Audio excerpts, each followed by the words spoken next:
Your thoughts have tremendous ability to shape your life for good or for bad. Maybe nung bata tayo, lumalaki tayo, sinasabi sa ng mga tao, you're worthless, wala kang kwenta. Yun ang tanim sa kanila. Wala ka namang silbi. At ang masakit, tinanggap mo yun. Although mali naman. Porket nagkamali ka, wala ka ng kwenta agad. Ang problema, pinaniniwalaan natin. Even though it was wrong. Ngayon, pagdating ng panahon, yun na mag-shape ng buhay natin.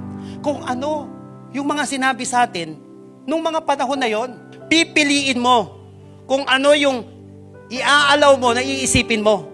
That your thoughts create reality. Your thoughts create reality. Kung ano yung iniisip natin, mamaya nagiging realidad na siya. So your mind is a tool. And like any other tool, it can be used for constructive purposes or destructive purposes. That's why Satan wants your greatest asset.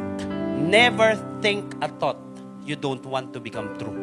Huwag kang mag-iisip na isang bagay na ayaw mong magkatotoo.